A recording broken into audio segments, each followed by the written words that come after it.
Hello friends, welcome to লিভফ্রেড do mathematics.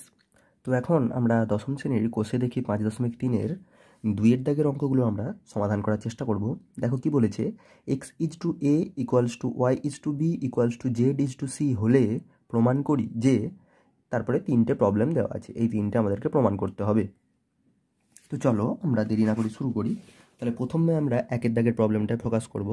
তার আগে আমাদেরকে কি দেওয়া আছে, X by A equals to Y by B equals to Z by C, এটা দেওয়া আছে। এখান থেকে আমরা কি করতে পারি, দেখো এই প্রবলেমগুলো সমাধান করার জন্য সবগুলোকে আমরা কি করব, এখানে দেখো অঙ্কগুলোতে x Q by square, y Q by B square, z Q by C square আছে।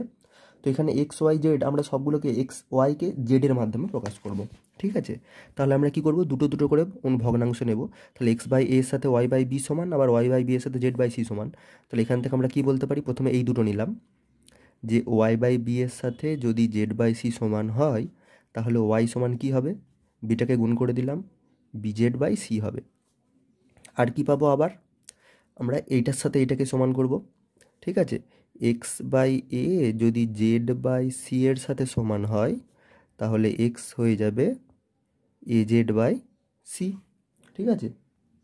তাহলে এই যে দুটি সম্পর্ক, ওয়াই সমান বি জেড বাই সি আর এক্স সমান এ জেড বাই সি, এবার এই দুটোকে কাজে লাগিয়ে আমরা সব অঙ্কগুলো সমাধান করব। তো চলো দেরি না করে 1-এর দাগের অঙ্কটা শুরু করি। 1-এর দাগেরটা আমাদেরকে কি প্রমাণ করতে হবে, যেটা প্রমাণ করতে হবে সেটা আমি লিখছি। X Q by A square plus Y Q by B square plus Z Q by C square equals to x plus y plus z তার whole cube by a plus b plus c তার whole square, এটা আমাদের প্রমাণ করতে হবে। তাহলে বাম পক্ষ লিখব প্রথমে। বাম পক্ষ হচ্ছে X Q by A square plus Y Q by B square plus Z Q by C square, ঠিক আছে। এবার আমরা কি করব, আমরা এক্সের জায়গায় বসাবো এ জেড বাই সি। তাহলে এক্স কিউ ছিল, তাহলে প্রথমে 1/স্কোয়ারটা লিখে দিলাম, আর এক্সের হোল কিউ করবো। এক্স হচ্ছে কি এ জেড বাই সি, তাহলে তার হোল কিউ করলে কি হবে, a Q Z Q by C Q plus Y Q by B square, এটাকেও প্রথমে লিখে দিলাম 1/বি স্কোয়ার ইন্টু ওয়াই কিউ। এখন ওয়াই হচ্ছে বি জেড বাই সি, তাই তো, ওয়াই হচ্ছে বি জেড বাই সি, তাহলে ওয়াইয়ের হোল কিউ করলে কী হবে, B Q Z Q by C Q plus Z Q by C square, যেমন ছিল তেমন রাখলাম, ঠিক আছে। এবার তাহলে আমাদের কি হবে, কাটাকাটি করব। এ স্কোয়ারের সাথে এ কিউ কেটে গেলে শুধু এ পড়ে থাকলো, বি স্কোয়ারের সাথে বি কিউ কেটে গেলে বি পড়ে থাকলো, ঠিক আছে। তাহলে অঙ্কটা এখন আমাদের হয়ে গেল a z Q by C Q plus b Z Q by C Q plus Z Q by C square. তার মানে সি কিউ লসাগু a z Q plus b Z Q plus C z cube. তাহলে কি হয়ে গেল, a plus b plus c into z Q by C Q. তাহলে বামপক্ষ এটার সাথে সমান, a plus b plus c into z Q by C Q এর সাথে সমান। এবার আমাদেরকে ডান পক্ষটা লিখতে হবে। ডান পক্ষটা কি আছে, ডান পক্ষে দেওয়া আছে x plus y plus z তার whole cube by a plus b plus c তার হোল স্কোয়ার। তাহলে এক্সের জায়গায় আমরা কি বসাবো, এক্স দেখো আমাদের বার করা ছিল এ জেড বাই সি, তাহলে এক্সের জায়গায় বসালাম A Z by C plus Y. ওয়াইয়ের জায়গায় কি বসাবো, ওয়াই দেখো বার করা ছিল বি জেড বাই সি, তাহলে ওয়াইয়ের জায়গায় বসালাম B Z by C plus z তার whole cube by a plus b plus c তার হোল স্কোয়ার, যেমন ছিল লিখে রাখলাম। তাহলে কি হলো, এবার আমি এখানে একটা ভগ্নাংশ পেলাম, এই যোগফলটা করব ব্র্যাকেটের ভিতরে। তাহলে সি হবে লসাগু, হয়ে গেল a z plus b z plus C Z তার whole cube by a plus b plus c তার হোল স্কোয়ার। তাহলে কি পেলাম, উপরটা হয়ে গেল এই যে এ, দেখো এখান থেকে আমি জেড কমন নিতে পারি, তাহলে a plus b plus c into z, এই পুরোটার হোল কিউ, তাই তো। তার মানে a plus b plus C cube তার whole cube into z Q by C cube, আর নিচে a plus b plus c তার হোল স্কোয়ার।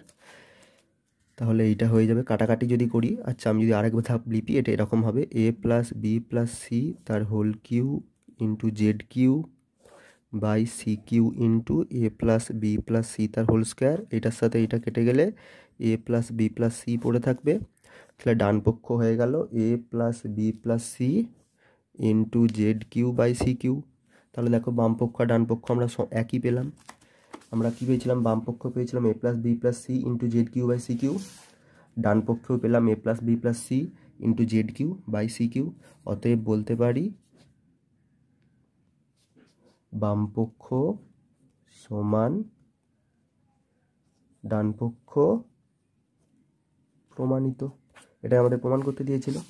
তাহলে দুইয়ের দাগের একের অঙ্কটা আমরা প্রমাণ করে ফেললাম। এবার আমরা দুইয়ের দাগের দুইয়ের অঙ্কটা করব, যেখানে আমাদেরকে প্রমাণ করতে হবে x Q plus Y Q plus Z Q by A Q plus B Q plus C cube সমান x Y Z by abc. তাহলে আমাদেরকে এটা দেখাতে হবে যে x Q plus Y Q plus Z Q by A Q plus B Q plus C cube সমান x Y Z by abc. Okay, এখনও আমাদের হাতে কিন্তু এই শর্তগুলো আছে যে আমাদেরকে দেওয়া আছে এক্স বাই এ সমান ওয়াই বাই বি সমান জেড বাই সি, আর আমাদেরকে দেওয়া আছে ওয়াই, আর এখান থেকে আমরা বের করতে পারবো ওয়াই সমান বি জেড বাই সি, সেটা এখানে বার করা আছে, আর এক্স সমান এ জেড বাই সি। তো এই দুটো ব্যবহার করেই আমরা, এই সম্পর্কগুলো ব্যবহার করেই কিন্তু আমরা এই প্রমাণটা করব। তাহলে আমরা বামপক্ষ শুরু করি। প্রথমে আমরা কি পেলাম? বামপক্ষে আমরা জানি আমাদেরকে দেওয়া আছে এইটা বামপক্ষ, এটা ডান পক্ষ। আমাদেরকে দেওয়া আছে X Q plus Y Q plus Z Q by A Q plus B Q plus C Q. তাহলে এক্স কিউটা যেমন আছে থাকবে, আর এক্স কিউটাকে আমরা কি লিখতে পারি? এ জেড বাই সি তার হোল কিউ। তার মানে এক্স কিউটাকে এ জেড বাই সি তার হোল কিউ করলে হবে a Q Z Q by C Q plus Y cube কত? ওয়াই হচ্ছে বি জেড বাই সি তার হোল কিউ। তাহলে ওয়াই হচ্ছে বি জেড বাই সি, তাহলে ওয়াইয়ের হোল কিউ হবে বি জেড বাই সি তার হোল কিউ, মানে b Q Z Q by C Q plus Z Q তো আমাদেরকে যেমন দেওয়া আছে তেমনই রাখলাম, কারণ সবগুলোকে আমরা জেড দিয়ে প্রকাশ করে নিলাম। নিচে থাকলো a Q plus B Q plus C Q.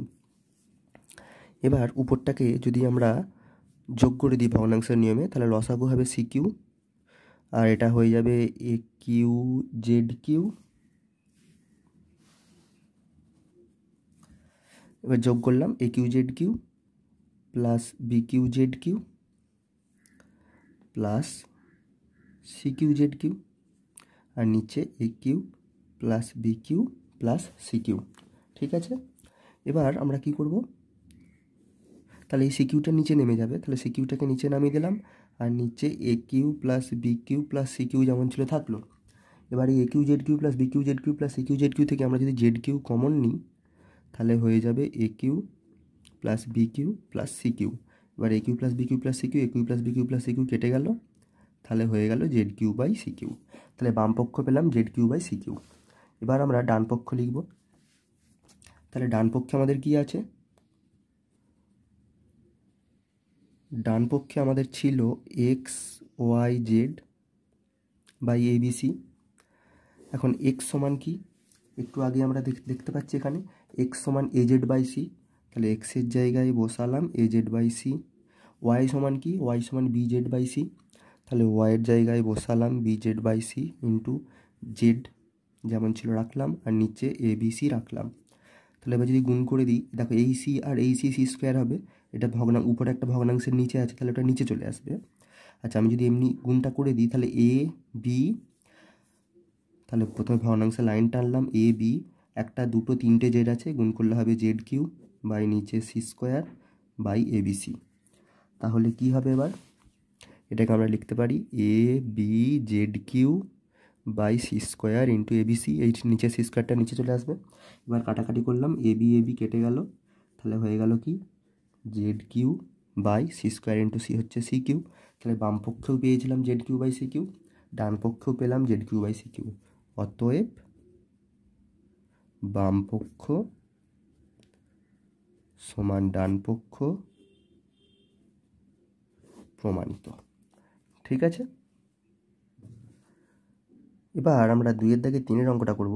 এখানে বলা আছে square plus B square plus C square into X square plus Y square Z square plus Z square equals to A X plus B Y plus C Z তার whole square.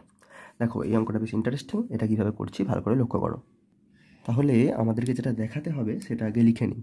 আমাদেরকে দেখাতে হবে A square plus B square plus C square into X square plus Y square plus Z square equal to A X plus B Y plus C Z তার whole square. ঠিক আছে, আচ্ছা আমাদেরকে দেওয়া ছিল কি? আমাদেরকে দেওয়া ছিল যে এক্স বাই এ সমান ওয়াই বাই বি সমান জেড বাই সি। এই দেখো এখানে তোমরা দেখতেই পাচ্ছ, এটা আমাদেরকে প্রদত্ত অঙ্কের প্রথমে দেওয়াই ছিল, তোমরা চাইলে বইয়েতেও দেখে নিতে পারো। দেখো এইটা আমাদেরকে দেওয়া আছে এক্স ইজ টু এ সমান ওয়াই ইজ টু বি সমান জেড ইজ টু সি, হলে প্রমাণ করতে বলেছে এইগুলো। অতএব আমাদেরকে দেওয়া আছে এক্স ইজ টু এ মানে X by A, Y is to B মানে Y by B, Z is to C মানে জেড বাই সি। এবার দেখো আমরা দেখতে পাচ্ছি এখানে এক্স স্কোয়ার আছে, ওয়াই স্কোয়ার আছে, জেড স্কোয়ার আছে। তাহলে X square, Y square, Z square আনবো কী করে? এখান থেকে আমরা কী লিখতে পারি? প্রথমের ভগ্নাংশের উপরে আর নিচে এক্স দিয়ে গুণ করে দিলাম, তাহলে X square by A X হয়ে গেল। কিন্তু দেখো এটা এক্স বাই এই আছে, একটা এক্স কেটে দিলে। দ্বিতীয় ভগ্নাংশটাকে উপরে আর নিচে ওয়াই দিয়ে গুণ করলাম, তাহলে হয়ে যাবে Y square by B Y. তৃতীয় ভগ্নাংশটাকে উপরে আর নিচে জেড দিয়ে গুণ করলাম, তাহলে হয়ে যাবে Z square by C Z. এবার আমরা সংযোজন পদ্ধতি অ্যাপ্লাই করব, তাহলে হয়ে যাবে X square plus Y square plus Z square by A X plus B Y plus C Z. সংযোজন মানে সমস্ত উপরের লবগুলির যোগফল বাই নিচের হরগুলির যোগফল। ঠিক আছে, এইটা কোন প্রক্রিয়া থেকে পেলাম? সংযোজন প্রক্রিয়া, এটা হচ্ছে সংযোজন প্রক্রিয়া। ঠিক আছে, এটা পেলাম। আবার আমাদেরকে দেখো দেওয়া আছে প্রদত্ত যেটা দেওয়া ছিল যে এক্স বাই এ সমান ওয়াই বাই বি সমান জেড বাই সি। আমাদেরকে A X plus B Y plus C জেডের স্কোয়ার আনতে হবে। দেখো A X plus B Y plus C Z একটা এসেছে, ঠিক আছে, আর আমরা এটা পড়েছিলাম কী করে? X square plus Y square plus Z square থেকে। ঠিক আছে, তাহলে দেখো আমাদের উপরে X square plus Y square plus Z square এসে গেছে, কিন্তু A square plus B square plus C square আসেনি। তো ওটা কীভাবে আনবো? তাহলে এই ভগ্নাংশের উপরে নিচে যদি আমরা এ দিয়ে গুণ করি, তাহলে কী হয়ে যাবে? A x by A square. এই ভগ্নাংশের উপরে নিচে বি দিয়ে গুণ করলে কী হয়ে যাবে? B Y by B square. এই ভগ্নাংশের উপরে নিচে সি দিয়ে গুণ করলে কী হয়ে যাবে? C Z by C square. আবার যদি সংযোজন প্রক্রিয়া প্রয়োগ করি, পাবো A X plus B Y plus C Z by A square plus B square plus C square. তাহলে এটাও পেলাম সংযোজন প্রক্রিয়ার কারণে। ঠিক আছে, এবার দেখো আমরা কী পেলাম সংযোজন প্রক্রিয়া প্রয়োগ করে? যে প্রতিটি অনুপাত X square plus Y square plus Z square by A X plus B Y plus C জেডের সাথে সমান। আবার দ্বিতীয়বারে সংযোজন প্রক্রিয়া প্রয়োগ করে পেলাম যে প্রতিটি অনুপাত A X plus B Y plus C Z by A square plus B square plus C স্কোয়ারের সাথে সমান। অর্থাৎ প্রতিটি অনুপাত এই ভগ্নাংশটির সাথে সমান, আবার প্রতিটি অনুপাত এই ভগ্নাংশটির সাথে সমান। অতএব এরা দুজনে পরস্পর সমান। তাহলে অতএব আমরা কি লিখতে পারি? A square plus Y square plus Z square by A X plus B Y plus C Z সমান এ এক্স, এই ভগ্নাংশটা লিখব, plus B Y plus C Z by A square plus B square plus C square. ঠিক আছে, এবার আমরা যদি simplify করি, তাহলে কোনাকোনি গুণ করলে কি হবে? A square plus B square plus C square into X square plus Y square plus Z square equal to, এদিকে দেখো আছে x plus B Y plus C Z, এদিকেও আছে x plus B Y plus C Z. দুটো X plus B Y plus C Z গুণ করলে কি হয়ে যাবে? A X plus B Y plus C Z তার হোল স্কোয়ার। দেখো আমাদেরকে এটাই প্রমাণ করতে বলা ছিল। এই অঙ্কটা দেখো শুধু সংযোজন প্রক্রিয়ায় প্রয়োগ করে আমরা প্রমাণ করলাম। কি ধরতে হলো না, কিচ্ছু ধরতে হলো না, অনেক সহজে হলো এবং অনেক মজাদারভাবে হলো। তো 2 এর দাগের অঙ্কগুলো 3টে অঙ্কের সলিউশন হয়ে গেল।